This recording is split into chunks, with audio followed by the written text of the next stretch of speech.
All right, welcome everybody to this episode of Prodigy's Simply Fit podcast. I am joined by Kat. It's kind of weird to see Kat Calorie on your name, right? You go by many last names. I know. Kat has been That's a whole separate podcast. Should you change your name? Kat's been a member of ours here at Prodigy for maybe 2 years now, yeah? I think we met Kat and her family at the local farmers market a while back, and she decided to come check us out and has been a valued member ever since. And so I wanted to bring Kat on. She's a busy professional. She's a mom. She's got 2 little ones at home. And so she's figured out how to really fit kind of fitness into her lifestyle. And I think that she could absolutely bring some valuable assets to those who are listening and some tips and tricks. And so Kat, thank you so much for joining me today. If you don't mind, can you kind of briefly just share a little bit of your story of how you got into fitness? And I know you're obviously an athlete growing up, but how you got into fitness and things like that. Yeah. So yes, I was an athlete all through college. So I played soccer, I ran track, and I played volleyball. And I actually did all 3 in college too, because I can never pick one thing. I just really enjoy it. And then after college, I got really into lifting, but I didn't really like CrossFit. It was when CrossFit was really coming out, and I was tired of doing like Olympic lifting at the time, and I wasn't competing, so I didn't want to do that. And then I got really into, a friend of mine was training with a trainer in New York who had done like fitness competitions, so I went way down that rabbit hole, ended up competing in my 20s. I did a lot of it. So fitness had always really been it was an outlet for me. It's always been like a mental outlet for me. So I have to have it in some form. And then I got pregnant with my first child and like couldn't eat healthy because I actually had to throw out all the greenery in my fridge. It made me sick to even look at it. So everything I was used to doing, I had to kind of stop. And I had some really difficult pregnancies in terms of being sick, like all the way through my 2nd trimester and not being able to work out, and then sort of coming out the other side and going, what do I do now? Yeah. And as you mentioned earlier, I went back to work, and I was lucky to be working for a company that was so mindful of maternity leave and working moms. So I had, for example, like dedicated mother's rooms. So sometimes I would go into the mother's room and like pump and then do push-ups. Like this was the only thing I could do because I didn't have time, right? Like I went from having a very regimented schedule where it was all about me. I mean, being really fit, that kind of level of fit, it is a little bit selfish in some ways. And now I was a new mom trying to figure out how to do all of it and figure out where to start.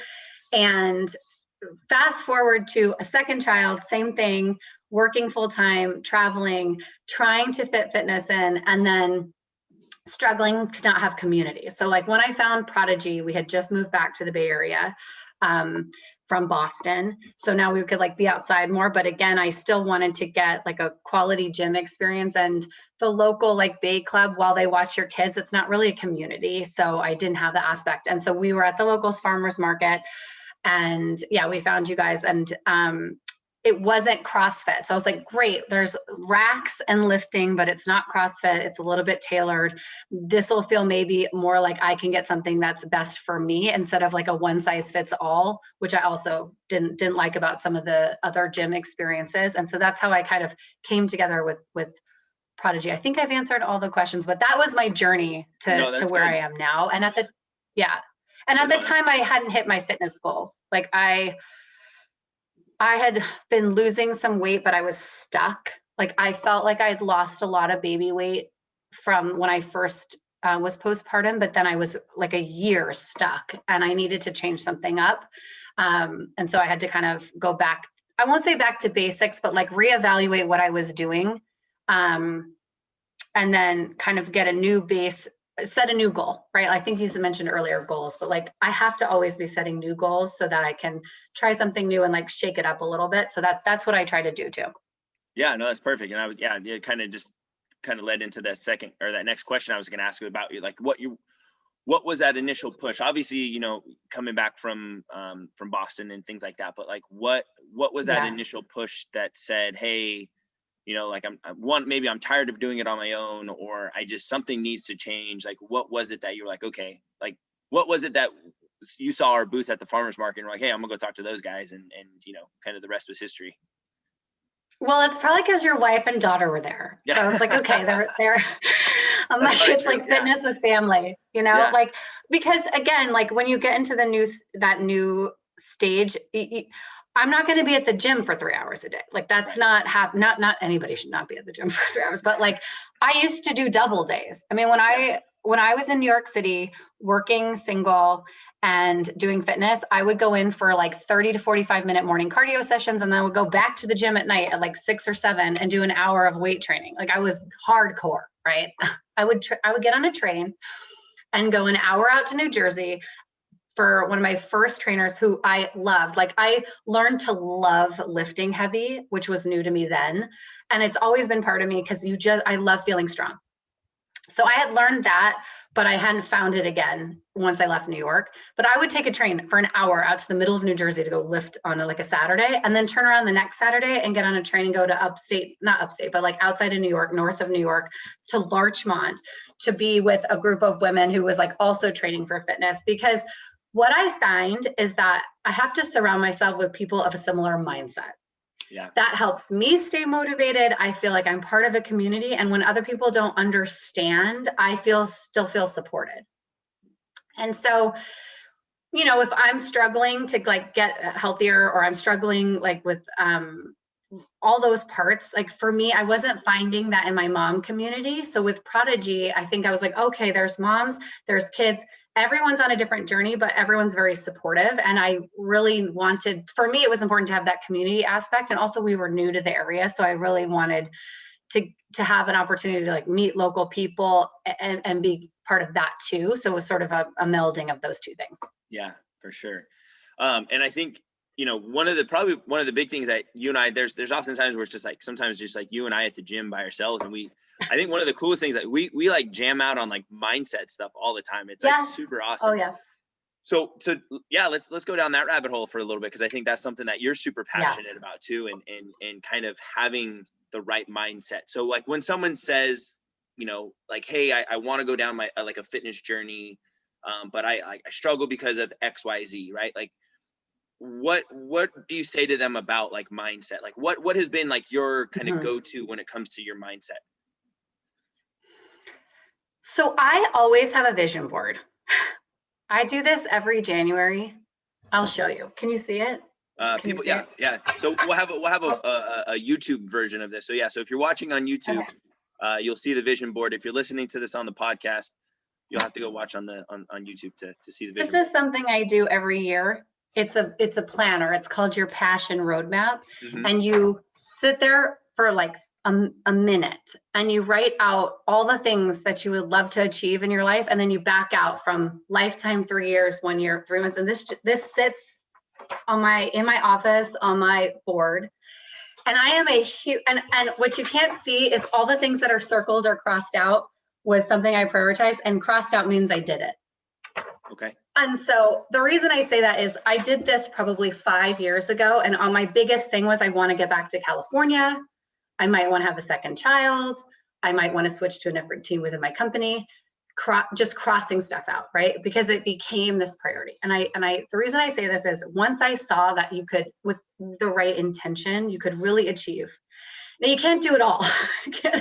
You can do a lot, but you can't do it all. So I think the concept of really taking that mindful moment to say, if I can envision myself in this place, what will I feel? And how do therefore, what is on the priority set for me? You can then focus and achieve. I'm a big believer of that. Mm-hmm. So that's number one, is like, what is the goal? And it could be anything. Like I have things like getting rid of debt to getting rid of my husband's student loan debt, right, from med school, to paying for my kids' college. Like those will be on things that are like lifetime things, right? So it can cover the gamut. It doesn't just have to be fitness, but fitness is always a part of it for me because I prioritize fitness. And when I started out, I had to change a little bit, right? Because I had always I was always athletic, So I had never really not been fit. It is so much harder when you are to get fit again. It just, I mean, having gone through it now twice with kids, with both pregnancies, like I didn't appreciate how hard that is. I really didn't, I think historically. And so for me, with my second child, I was like, okay, I have to be nice to myself. Like my self-talk has to be nice. Like it took me 9 months to make this baby.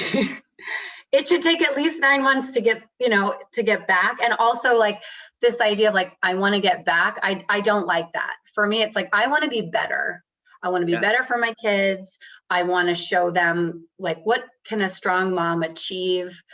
And I don't want it to be, I also want balance. Like balance to me became more important, like a more balanced day where I'm calmer and I'm better with my kids. Like I've released my stress. I can leave my work. I can be engaged.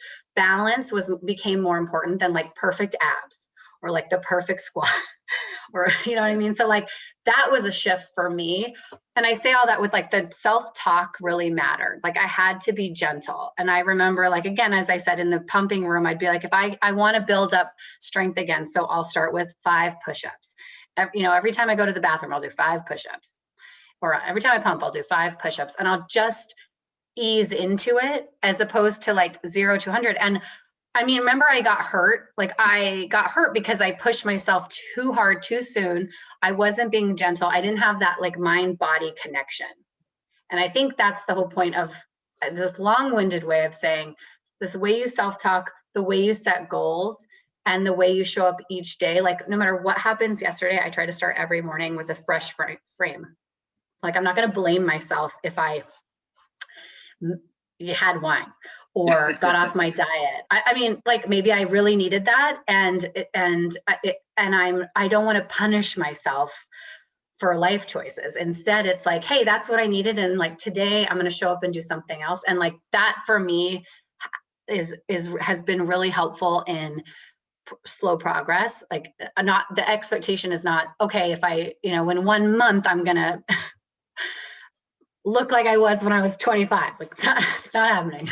Yeah. No, and I think you brought up 3 really good points there. I think that that's something that's super powerful. One is, figuring out like what does success look like to you, right? So like you have that big vision of, and success could be like a multitude of things, but it could just be like, hey, I want to get more fit, for example, so I can be more active with my kids, right? Like, and it's not like specific of like, I want to lose X amount of weight and I want to have a 6-pack of abs, but it's like, I just want to be a better role model and more active with my kids. Like that's what success looks like to me. Great. Now we can reverse engineer what that's going to look like, right? You can break that down into 3 months, 6 months. So I think that's super powerful for people, is figuring out like, what does success look like? Because, people oftentimes go into and go, I just want to get into shape. Awesome. Well, what does that look like to you? Like, what does that mean? Right? Like, and the more specific, the better. And then the second thing you said was about ultimately it has to become a priority, right? Like your fitness has to become a priority. And I know you brought up earlier about, when you were younger and you were doing these fitness competitions, it was very, in a way, kind of a selfish mindset of, I nothing else is getting in the way, right? I'm going to go spend 3 hours at the gym. But now it's like, the priority is me because of, being a better role model for my kids and showing my girls that, hey, you can do anything you put your mind to. Exactly. And I think that that's super powerful as well. And I think the last one you said was, and I think especially in a day and age where social media, for example, is just so like blown out of proportion, right? Is like that self-talk that you have with yourself and being graceful with yourself of, you look at these Instagram people and you're like, oh my God, like I'm never going to look like, well, I'm sorry. They don't look like that on a daily basis. Let's be honest, right? Like they're so photoshopped and they're so just whatever, right? Like, and trying to be comparative to that person could be detrimental to somebody, right? In their mind frame. Well, to that point, like comparison is the death of all success, because there's always somebody who's lifting heavier, running faster, looking more filtered, right? Like there just is. And so, and it's easy to go on social or even I try to do this in my work environment not to go down this rabbit hole, but like being a female in a tech space, there's not a lot of us. And it would be easy to sort of only compare myself to the other women. And that's a rabbit hole I've chose very early on in my career never to do. So for me, it's like my success is not at the expense of someone else's success. And in fact, all the ships rise. So like when we come into the gym environment, that's the other thing that I love about what Prodigy fosters, which is we are all supporting each other in our individual achievements. Yeah. And it's not like I don't have a bad lift because someone else had an amazing max lift, right? In fact, it motivates me to achieve my own goals, whatever those may be, right? Like for me, it's doing pull-ups. That's what I'm working on. It's something that I feel strong doing, and I'm excited to try to like set those new goals too. So, but comparison is really hard. And I think when you're starting a weight loss journey, it's easy to compare yourself to something you used to look like, and it's easy to compare yourself to other people that you're around. And instead, I feel like if you could try to change the mindset to be like, these are people that are motivating me and they've done it and I too can achieve it, sort of like yes and. Right. That I find is very helpful as well. And I don't like to get on a scale. I used to not even have one in my house. Like I was like a totally anti-scale person, but I will measure. So I like to look at like, how do my pants fit? What, how do I feel in it? And then how are my measurements changing? Because like body composition change has always been more important to me than the scale, especially when you're trying to develop muscle because of the weight distribution of muscle versus fat. Like, I weigh more now, but I might be smaller. So like those things, I just think the scale is I don't like to go down that rabbit hole. Right. No, absolutely. And I think, that's a good point as well. And that's something, for the most part, we adopt here as well, right? Where it's like, what are those non-scale victories? Kind of that buzzword, right? What are those non-scale victories? Yes. You're looking at how you feeling, how your clothes feeling, how are you, what's your energy levels like, things like that are much better, more realistic kind of gauges of progress. How are the weights, for example, right? Like, are you progressing in your weights? Are you getting stronger? Those are more realistic, kind of gauge of progress than the weight on the scale sometimes. And also, if we ever get out of COVID, I had found that it wasn't a Tough Mudder, but it was the PX something. I don't know. I've done that too because I don't like to only have goals for fitness that are appearance based. Mm-hmm. Right? Like a fitness competition is an appearance based output in some ways, at least if you're doing it like a bodybuilding type fitness competition. But there are so many other competitions that you can enter from races. Like I trained for a marathon one time in New York because I wanted to do the New York Marathon. And like, that was a whole different type of training that I took on. Not one I would do again, but like, I like to find those things as well too. So like if that way you have a different kind of fitness goal that isn't just about losing weight. Because they should go together, right? Like as you're making those improvements, I think those should be like positive feedback. And I also don't like the word skinny. I hate that word. I think again, this is a rabbit hole that we probably don't need to go down, but I just think in our society, we are still so appearance based. Social media is only making that worse, right? And that is something that scares the daylights out of me for my kids. With 2 daughters, the message I send to them in my house, like I never want to have them hear me ever say something negative about my body in front of them. Like I only want to like, oh, mommy's getting big, mommy's getting stronger, mommy's running faster. Oh, mommy, you're playing hide and seek with us. Be the lava monster. Those are the things that I'm just so much more mindful of as a parent that I never considered when I was younger, right? Which is like, what am I, what image am I portraying to them? Because I'm their first exposure to and my husband, of course, but we are their first exposure to the type of communication that we should be doing. So like I try to talk to them about positive affirmations. I try to, just to give them something different than they're going to be bombarded with, and hopefully give them a sense of, you can have value that is outside of the way you look as a woman. You really can. And I try to promote that too. Yeah. No, I think that's perfect. And I think, similar, right? Amanda and I are very similar with that with Aubrey, right? Having her and we go through, Amanda goes through little positive affirmations with her every morning and it's true. And we are their first teachers and just, I think that unfortunately, that lack of that right there is what, leads to that idea that if I'm not quote unquote skinny, or if I don't fit this certain mold of an image, then I'm not worthy, if that's the right word for it. Right. Like I'm, right. and that's, right. that's just, there's so many wrongs to that, if that, yeah. And that's all mindset. Like that's sure. all that mindset and that self-talk, that all comes back to play in that, right? Because you can lose a ton of weight and still feel terrible. Oh, absolutely. And you know what I mean? So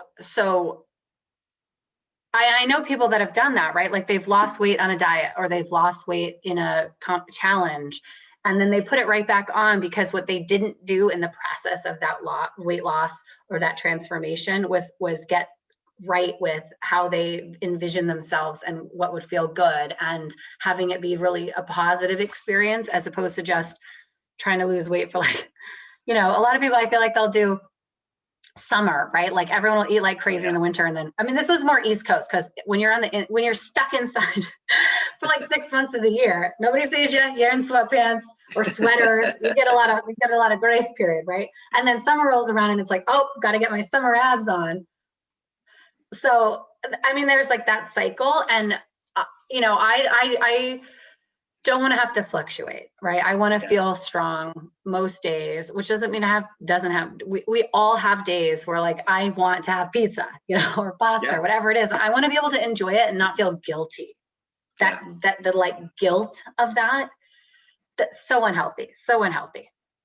Yeah. No, absolutely. And I think it's this has been awesome. I really appreciate you jumping on with me, like I said, because there's days where you and I are just like have conversations, and I'm like, wow, that was a pretty cool conversation, and it's just like you and I in the gym, right? No one else has shown up yet or whatever, and so I was like, yeah, I got to get Kat on one of our podcasts for sure, because I think you got a lot of valuable kind of insights into just from even from an athlete's perspective, right? From a working professional who is very successful with what she does. You're raising 2 young girls, and so I think you have some really solid perspectives. There's my dog. Sorry. Oh, you got the dog. Delivery. There's the Amazon delivery truck. And we're still in COVID, right? So we're still working at home. We still got the dog and all that stuff. So I remember one of the first podcasts I recorded. Sorry, just a quick little story.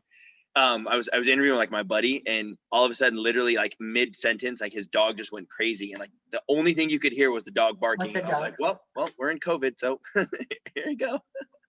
So, well, there was one other thing I wanted to say. Sorry, speaking of the athlete thing, because this is the one thing which coming out of like years of, here's the thing, when you get into college and you're playing college ball, it is a job. It's not fun, right? Nothing about college was fun. Nothing about college sport was fun. It was miserable, actually. And it's one of the reasons why I was like, oh, I'm probably not going to be a coach, because I don't want to do this to anybody else. But when you are an athlete sometimes at that level, especially when you then get into like professional level and it's your job, you learn how to push yourself. Like your body might be screaming at you that you're hurt, and you're like, nope. And so you do disconnect from that mind body. You learn how, and you push yourself past it, right? And people reward you for that. Like, hey, sprained ankle, get out there. And you're rewarded for pushing through that pain.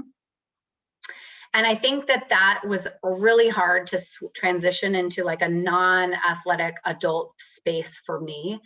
And getting to that positive mental mindset took me a really long time, because I was so used to being able to just say like, I'll just beat the crap out of my body, and then I expect it to like do whatever I want, right? And so as going through that whole experience of becoming a mom, like you're not in control.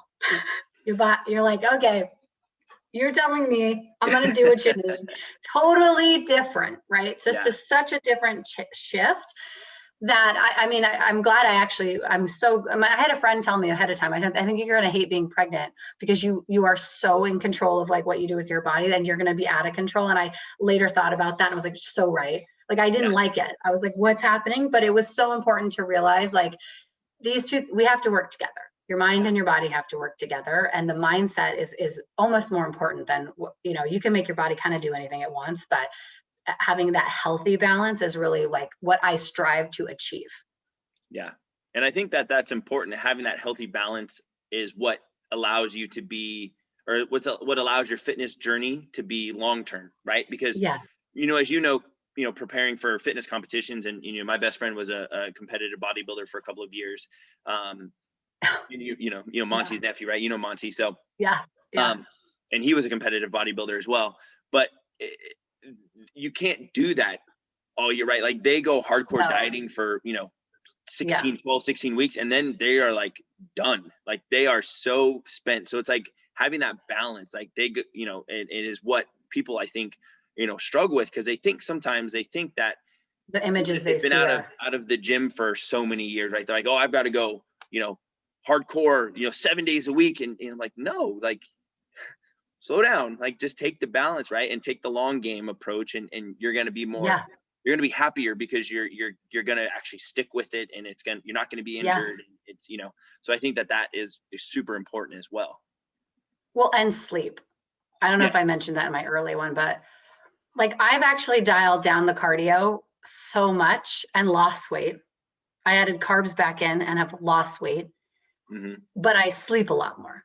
So like, you know, that's been a big shift for me since July of last year. So for the last year, when I was like, okay, I really want to commit to doing some things differently, sleep was a big one. Cause, you know, I would, as I said before, I'm used to like double days. I would do that in college. I did it with fitness, like just crushing your body. But if you don't recover, you can't get any gains. And so recovery is so important. Like Monty, I know Monty because I go to see him because I had to work on the muscular recovery and get massage and like slow down too. I'm a person who's like amped up at 90. I mean, I've had several trainers over the years be like, you have to take days off. Like, I feel good. They're like, you have to take days off. So for me, sometimes that's okay. I'm gonna dial back cardio because I want to gain weight. I want to gain muscle tone. I want to build strength. I don't want to break it all down. And when I want to do cardio, I want it to work for me. And I don't want it to be like 45-minute insane sessions, like 20 minutes max. And I tend to walk most of the time. And that has helped me. But the sleep, like it's become a ritual. Like, I want to be in bed by 9:30 at the latest, asleep. Yeah, no, that's huge. And I think that's one thing that, you know, we really started talking about, you know, or trying to start talking about with the members here as well, as sleep this year, because it is so important. And I think that's often, you know, one of the things that people, neglected.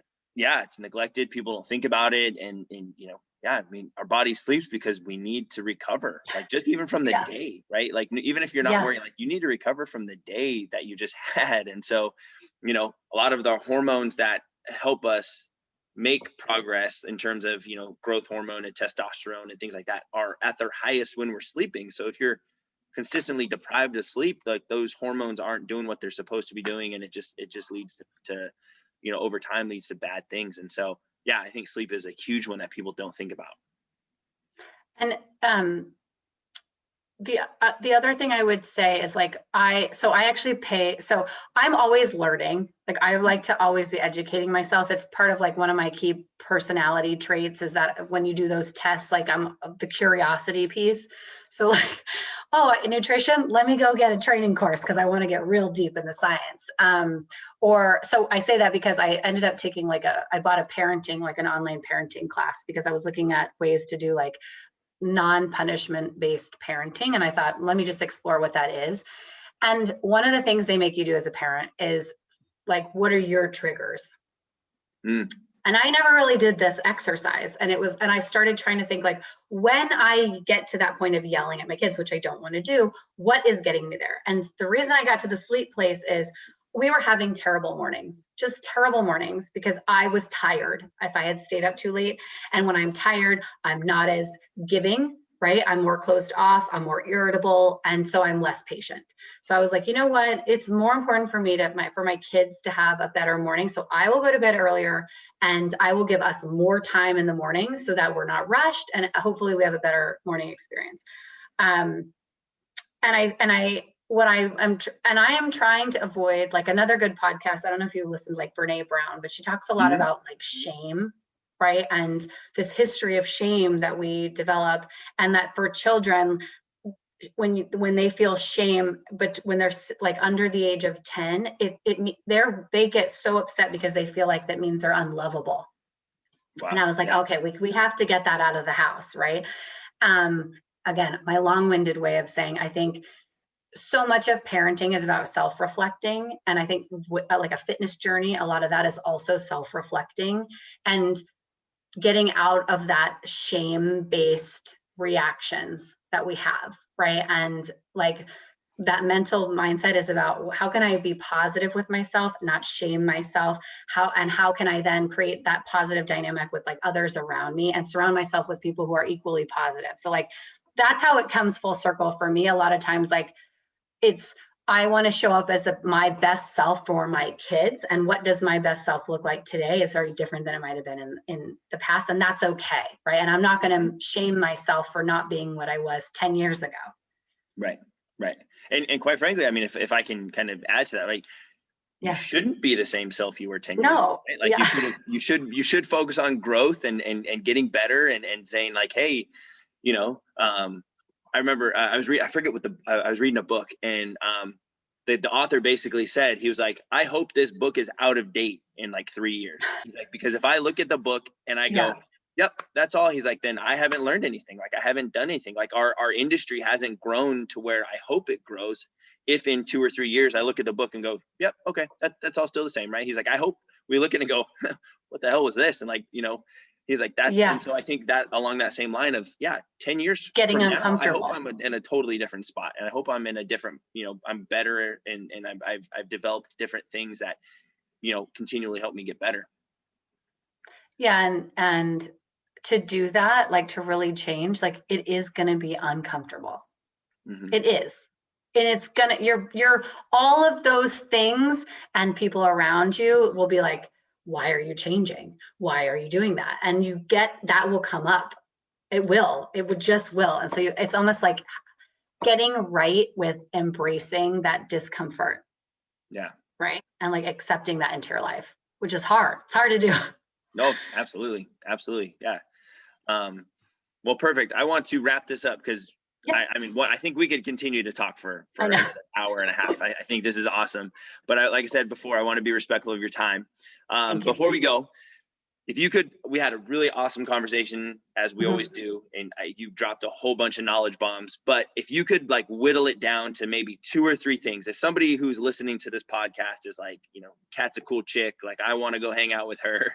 Like I want to, and my 2 kids would be great. Yeah, right. I really like what she's saying. I see myself in terms of like being a professional young mom, things like that.